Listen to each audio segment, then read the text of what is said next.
السلام عليكم ورحمة الله. طلاب ثالثة إعدادي، يلا بينا نحل النموذج الثاني من نماذج توجيه الشرقية. يلا السؤال الأول، اكتب المصطلح العلمي. ترتيب العناصر الفلزية ترتيبا تنازليا حسب درجة نشاطها الكيميائي. دي سلسلة متسلسلة النشاط الكيميائي. متسلسلة النشاط الكيميائي.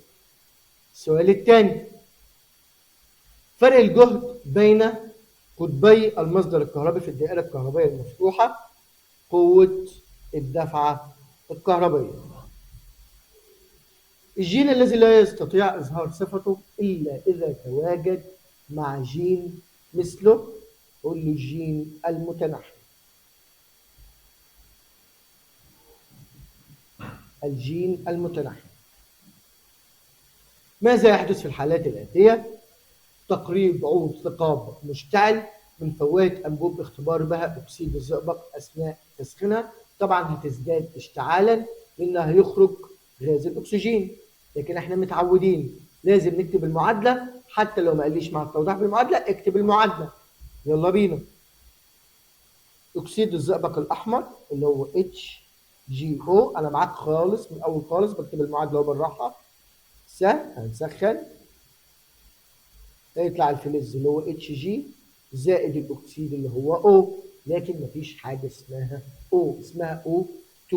فلما حطيت هنا 2 أحط قبل دي 2 وأحط قبل دي 2 عشان المعادلة تبقى موزونة. هكتب له بقى تحتها عند تسخين، هنكتب له تاني عند تسخين أكسيد الزئبق الأحمر ينحل إلى الزئبق الفضي ويتصاعد غاز الأكسجين الذي يزيد توهج عود ثقاب مشتعل. تمام؟ إجابة لازم إجابتك تبقى إجابة نموذجية على قد ما تقدر، معتمدة على الفهم مش على الحفظ. بنفهم وبنأكد بالحفظ مش هتعرف تعبر. يلا السؤال اللي بعده، انعدام أو ضعف قوة التجاذب في الذرة بين نواة وإلكترونات التكامل. طيب أنا عندي قوة التجاذب اللي بين الذرة والإلكترونات ضعفت، الإلكترونات دي هيحصل لها إيه؟ هتتحرك، ولما تمشي في سلك هتكون لي تيار كهربي. بقول كده تتحرك الإلكترونات وعندما تسري في موصل اللي هو السلك يعني يتكون تيار كهربي. طيب السؤال اللي بعده، ماذا عن تزاوج نبات بسلة أصفر البذور نقي مع نبات بسلة أخضر البذور متنحي؟ طيب دي كانت تجربة مندل اللي كان بيتكلم فيها عن البذور.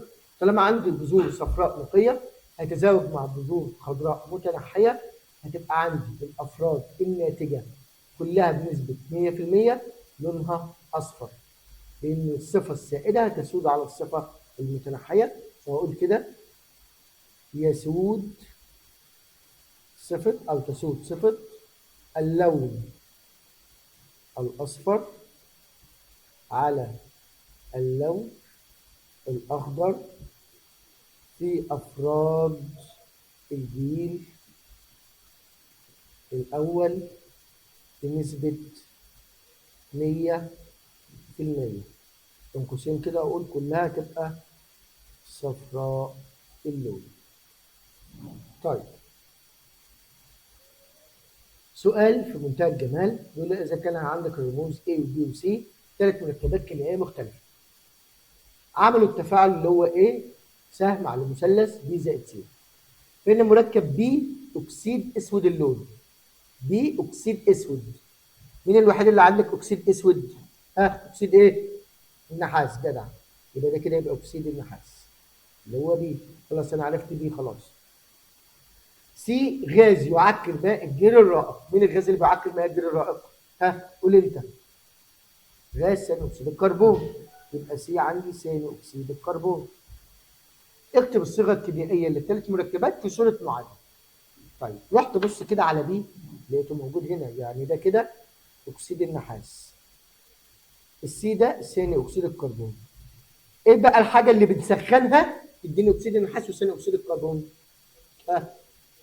كربونات النحاس. يبقى اقول له المعادله اهي سي يو سي او 3 اللي هي كربونات النحاس الخضراء. سهل، يعني مثلث سخنه هيديني اكسيد النحاس زائد ثاني اكسيد الكربون. يا سلام بقى لو تكتب لي الالوان كده وتبقى جدعه كده. هنقول له ده كده اخضر، ده اسود، ده يعكر ماء الجير الرائق. طيب يلا يا رايق اللي بعده. احسب مقدار الشغل المبذول لنقل شحنه كهربيه مقدارها 100 كيلو اوم عبر مقطع موصل مقاومته 110 اوم ويمر به تيار شدته 2 امبير. يلا بينا، يلا نفس الخطوات اللي بنعملها. اول خطوه طلع المعطيات بره. احسب مقدار الشغل، يعني الشغل هنا علامه استفهام، لنقل شحنه كهربائيه مقدارها 100 كولوم، يعني كاف هتساوي 100 عبر مقطع من موصل مقاومته 110. المقاومه 110 يمر به تيار شدته 2 امبير، يعني ت بتساوي 2. طيب يلا الخطوه الاولى طلعنا المقطع. الخطوه الثانيه ارسم الثلاث مثلثات قدامك عشان ما تتلخبطش. يلا هرسمهم لك. المثلث الاول اهو، المثلث الثاني، المثلث الثالث. المثلث الاول كاف تاء زين، كنت تخين زمان. المثلث الثاني شغل، هنا فرق الجهد وهنا كميه الكهرباء، ونحفظها شبشب جده كبير. المثلث الثالث جيم ميم ت جده موت ت. طبعا الناس اللي حافظه القوانين، الناس اللي حافظه القوانين هتكتب على طول المثلثات، هي تبقى عارفاها. انما الناس انا بشرح لاقل حاجه ممكنه لعامه الشعب. واحد ما حضرش اي حاجه خالص هيعمل اللي بقوله ده عشان ينجح ان شاء الله. طيب يلا بينا. الخطوه الاولى طلعنا الكلام بره، الحاجه اللي احنا محتاجينها بره. الخطوه الثانيه ان احنا عملنا الثلاث مثلثات اللي موجودين معانا. الخطوه الثالثه هبدا ادور على الرمزين مع بعض في نفس المثلث. يلا بينا. استنى اجيب لك القلم بقى. يلا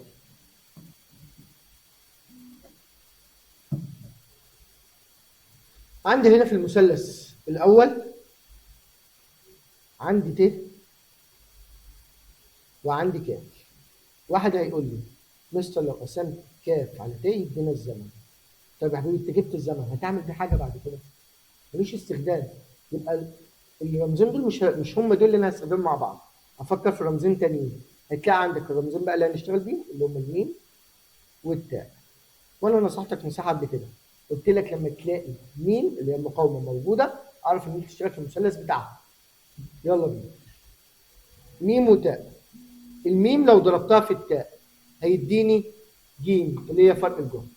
يبقى اقول له كده فرق الجهد الكهربي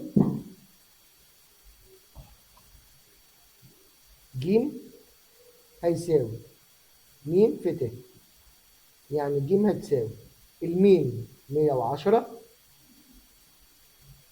التاء ب2 تطلع 220 فولت. انا كده جبت جيم. طب الخطوه اللي هعمل بعد كده اللي انا جبته مع الرمز اللي انا ما استخدمتوش، الرمز اللي انت جبته مع الرمز اللي انت ما استخدمتوش، دور على المثلث اللي بيجمعهم هتلاقي السؤال اتحل لوحده.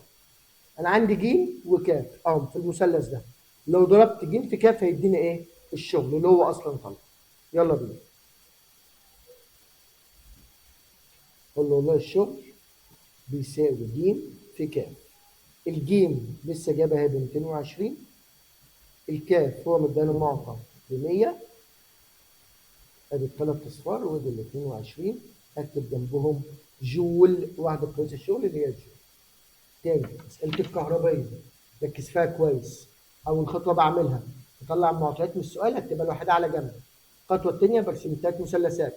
الخطوه الثالثه بجيب معطيين مع بعض في نفس المثلث، الناتج بتاعهم اقدر استخدمه مع المعطى اللي انا ما استخدمتوش عشان اجيب اللي هو طلبه.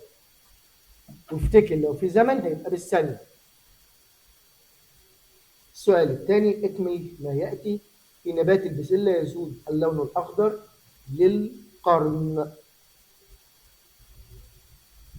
على صفه اللون الاصفر، بينما يسود اللون الاصفر للبذور على صفه اللون الاخضر.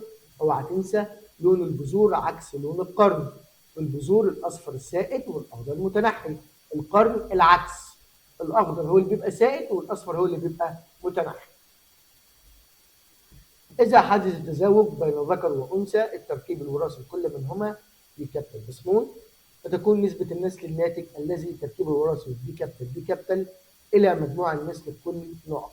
طيب أنا هفترض إن أنت ما تعرفش حاجة وإن أنت ما حفظتش المعادلات اللي إحنا قلنا عليها، وقلنا بي كابيتال بي سمول لما بيتزاوج مع كابيتال بي سمول يطلع النسب قد إيه. أنت ما حفظتش أي حاجة منهم.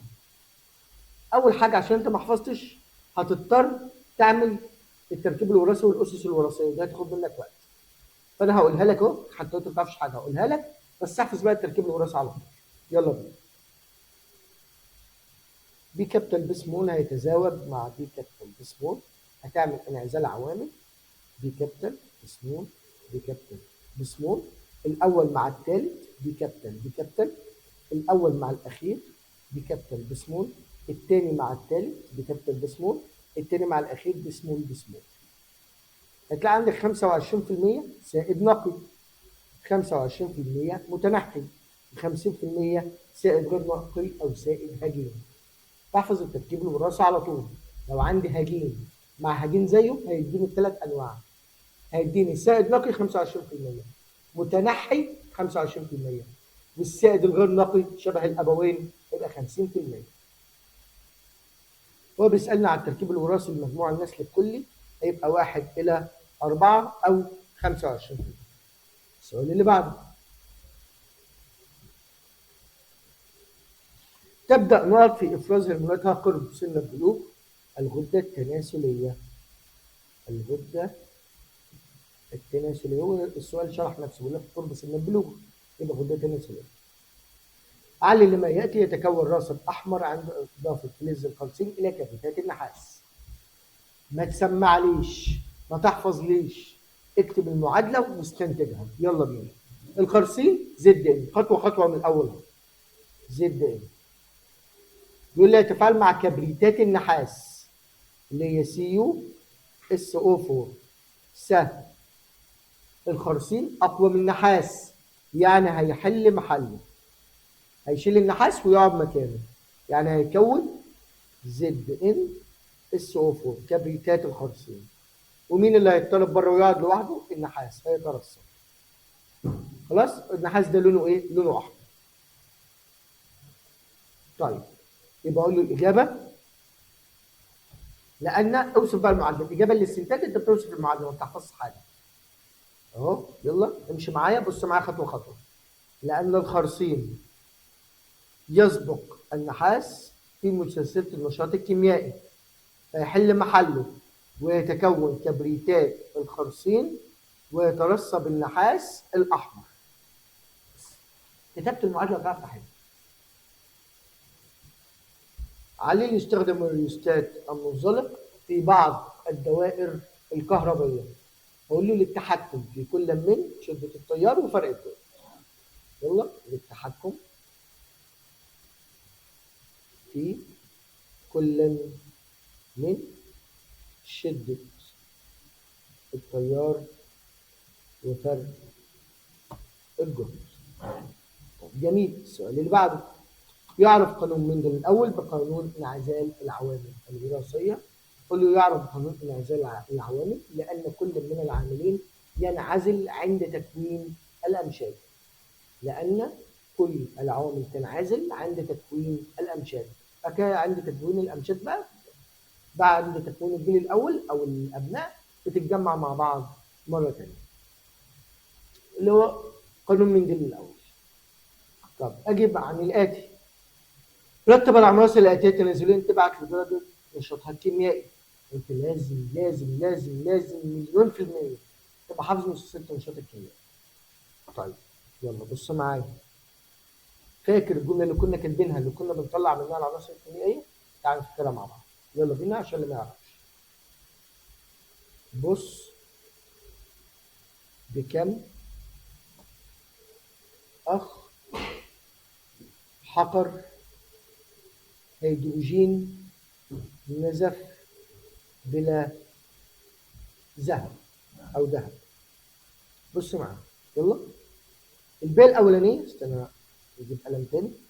الباقي الأولانية دي بوتاسيوم، الصاد صوديوم، ب باريوم، كاف كالسيوم، ميم مغنيسيوم، ألمونيوم، قرصين، حديد، قصدير، رصاص، هيدروجين، نحاس، زئبق، فضة، بلاتين، ذهب.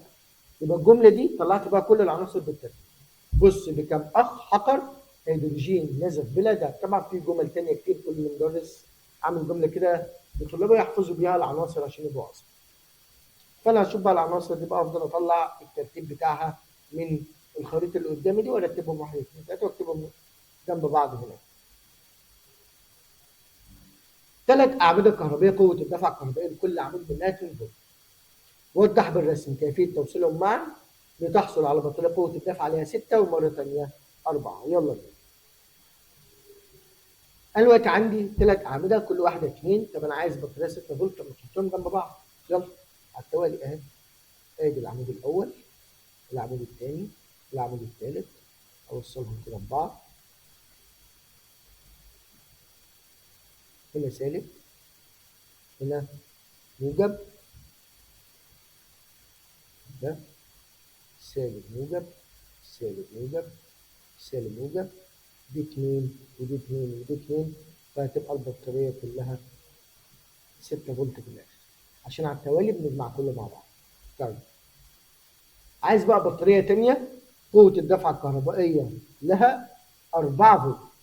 طب إيه المشكلة؟ هعمل 2 على التوازي وواحدة على التوالي أهي. 2 على التوازي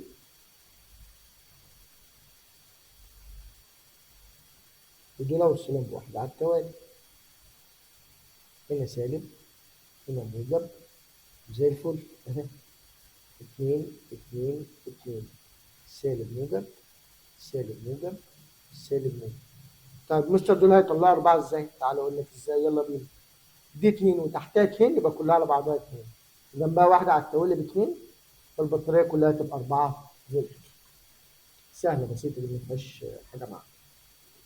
السؤال الثالث يقول لك من المعادلة الآتية تعتبر تفاعل ايه؟ والله أنا عندي الايه حل محل السي وطرد السي بره وقعد مكانها، يبقى ده تفاعل أحلال بسيط. قانون اوم يربط بين 3 كميات فيزيائيه. السؤال ده جميل جدا جدا جدا جدا. قانون اوم يربط بين 3 كميات فيزيائيه: A تقاس بوحده كولوم على الثانيه، B بوحده فولت على الامبير، C جول على كولوم. عايز اعرف الصيغه الصحيحه لقانون اوم وكاتب لي القوانين دي كلها. طيب واحده واحده كده وبالراحه كده وواحده. يلا بينا. بيقول لك اسم A بتتقاس بكولوم على الثانيه. ايه اللي وحده قياسه كولوم على الثانيه؟ كلهم على الثانيه. اديني واحد قياس شده التيار اللي هي امبير، يعني دي كده امبير اللي هي بتاعت شده التيار. يبقى انا عندي ايه شده التيار اللي هي كده. طيب البي بتتقاس بالفولت على الامبير. فولت على الامبير هيدينا مقاومه. الثالثه بتتقاس جول على كولوم اللي هي وحده هتدينا فولت اللي هي بتاعت فرق الجهد. ادي كده فرق الجهد اللي هي ج. يبقى انت عرفت ت اللي هي الف، وميم اللي هي ب، وسي اللي هي ج اللي هي فرق الجهد. طيب شايف بقى الرموز الجميله اللي قدامك دي؟ انت هتبدلها ت وميم وج عشان تعرف مين فيهم صح. تعال نبص كده على الاولى. الاولى اكنه بيقول لي ت بتساوي ميم في ج.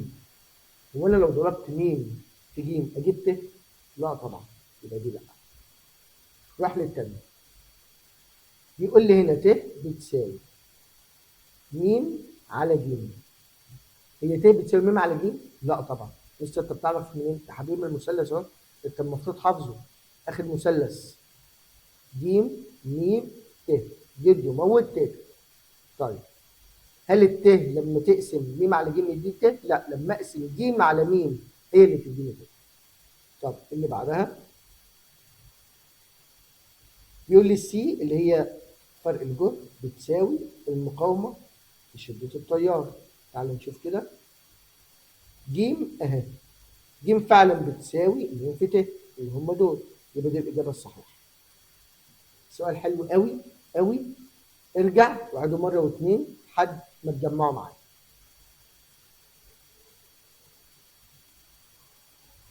السؤال اللي بعده،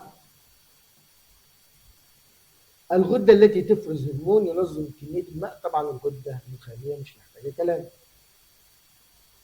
اذكر وظيفه واهميه الوساده الهوائيه. حاجات بقى بسيطه، تقول لي الوساده الهوائيه دي بتوجد في السيارات الحديثه لحمايه السائق عند الهبوط المفاجئ في السرعه او عند الاصطدام، وبتنفخ. زود بقى يعني اتكلم، وتكون موجوده بتنفخ بازيد، ماده ازيد الصوديوم الذي ينحل الى صوديوم ونيتروجين اللي بيملأ الوسادة الهوائية بسرعة 40 ملي ثانية. طيب جهاز الأميتر بنقيس بيه شدة التيار الكهربي. الجينات دي مسؤولة عن إظهار الصفات الوراثية أو بتنقلها من الآباء إلى الأبناء. الأفضل إن أنت تقول مسؤولة عن إظهار الصفات الوراثية، لأن اللي بتنقل الصفات ممكن تبقى الأمشاد أكتر. هنا الجينات مسؤولة عن إظهار الصفات الوراثية. عاوز تبقى توضح أكتر هتقول لي إن كل جين بيفرز إنزيم، هذا الإنزيم مسؤول عن تفاعل كيميائي، هذا التفاعل الكيميائي يكون بروتين، هذا البروتين مسؤول عن إظهار صفة وراثية محددة. فوظيفة الجينات بعد كل ده، وظيفة الجينات مسؤولة عن إظهار صفة وراثية محددة. مع المقصود بسلسلة النشاط الكيميائي، هي متسلسلة ترتب فيها الفلزات من الأعلى نشاطا إلى الأقل نشاطا في ترتيب تنازلي. العامل الحفاز قلنا يغير من معدل التفاعل الكيميائي دون أن يتغير. يغير من معدل التفاعل الكيميائي دون أن يتغير. السؤال الرابع، إذا زاد مقاومة موصل للضعف مع ثبوت فرق الجهد بين طرفيها فإن شدة التيار تزداد للضعف. لا طبعا. بص معايا، الأسئلة اللي زي دي حتى لو بسيط هنعمله بالطريقة دي عشان لما يجي السؤال معقد نفسك عرفت حله. ركز معايا. هو بيسألني دلوقتي عن شدة التيار. اكتب قانون شدة التيار. شدة التيار طبعا القانون اللي هو موجود في المقاومة، لأن هنا قال لي مقاومة. شدة التيار بتساوي فرق الجهد على المقاومة. عرفت منين؟ المثلث يا حبيبي عندك اهو، مثلث اهو، جده موت ت. انت عايز ت اقسم دي على مين اهو زي اللي قدامنا دي كده. طيب بتساوي، قال لي المقاومه زادت للضعف، شيل المقاومه وحط مكانها 2. مش قال لي زادت للضعف عشان هو احط 2 مع ثبوت فرق الجهد، يعني فرق الجهد بواحد، ثبوت بواحد. طلع لي هنا ايه؟ نص. يبقى شده التيار تقل الى النص. واحد تاني بيقول مستر انا عارف ان المقاومه بتتناسب عكسيا مع شده التيار، وطالما المقاومه قال لي زادت للضعف يبقى شده التيار تقل من النص. صح برضه. 26، عندما يقل افراز هرمون الثيروكسين في مرحله الطفوله يصاب الانسان بالعميقه؟ لا طبعا هيصاب بالجويطر البسيط. فلما قلت يبقى بسيط، انما لو كان زاد يبقى جويطر بحوث. تفرز الانزيمات في الجسم من اعضاء خاصه تسمى الغدد الصماء؟ لا هي مش الانزيمات، هي الهرمونات. دي حاجه ودي حاجه. اذكر ما يلي. اسم الغاز المتصاعد عند تفاعل كربونات الصوديوم مع حمض الهيدروكلوريد المخفف. طب هو طالما انا قريت كربونات انا عارف ان الغاز اللي هيتصاعد ثاني اكسيد الكربون. بس تعالى نحلها كاننا ما نعرفش واحنا هنحلها مع بعض. يلا بينا. كربونات الصوديوم رمزها Na2CO3. حمض الهيدروكلوريد اللي هو HCl، وانا عارف طالما ال Na جبت منها 2 يبقى السي اللي هجيب منها 2 فتبقى HCl2. خلاص يبقى انا عندي Na2CO3 زائد 2HCl. دي المعادله اللي كانت بتطلع 3 نواتج، اللي كانت بتطلع لي ملح اللي هو NaCl، وكانت بتطلع ميه H2O، وكانت بتطلع ثاني اكسيد كربون اللي هي CO2. يبقى الغاز المتصاعد هقول له ثاني اكسيد الكربون. حل كتير عشان انت لما تحل كتير هتبقى عارف الاجابه اسرع وهتختصر وقت كبير في الامتحان وانت محتاج كل دقيقه في اللجنه. اسم العالم الذي بنيت على نظريته اسس صناعه القنبله النوويه؟ علي مشرف.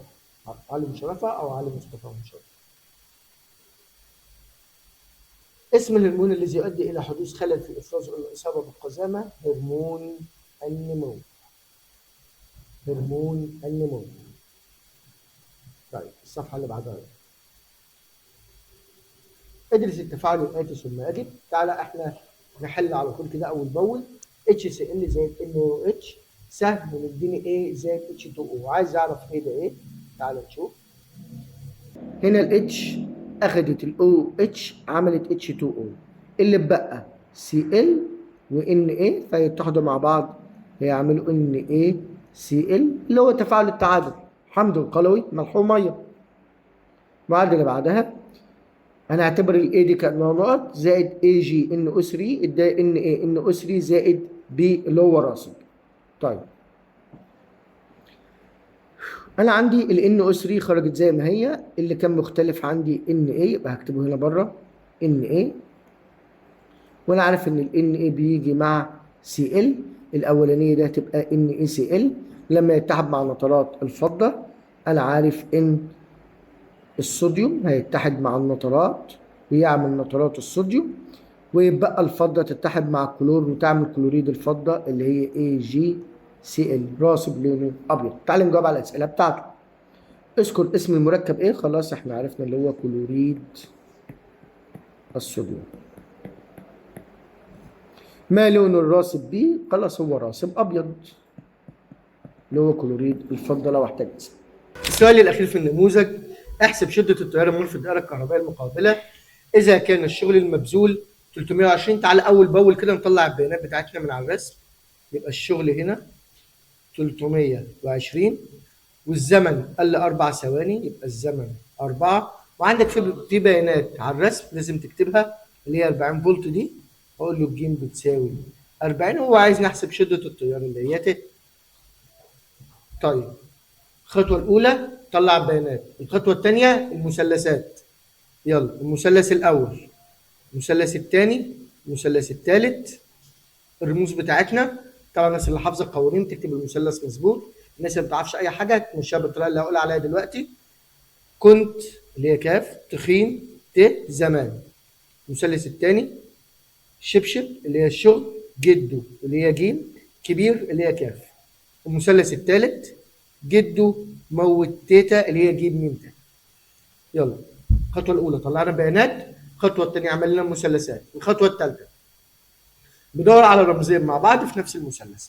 قلت لك قبل كده 100 مره لما تلاقي الشغل موجود عندك اعرف انك ممكن تستخدم المثلث بتاعه. انا عندي الشغل اهو وعندي هنا جيم. روح كده بص في المثلث، لو قسمت الشغل على الفرق الجهد هيديني كاف. طب ما تكتب كاف بتساوي الشغل على فرق الجهد.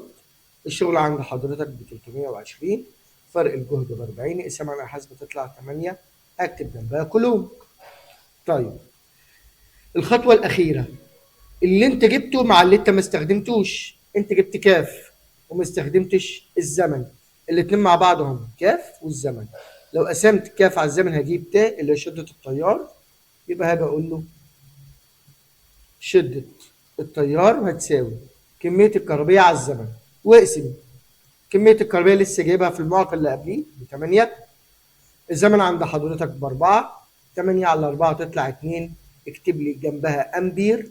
خد بالك وانت بتكتب امبير اكتبها بعيد عن الرقم وحط الهمزه عشان اللي بيصح يشوف الرقم لوحده والامبير لوحده.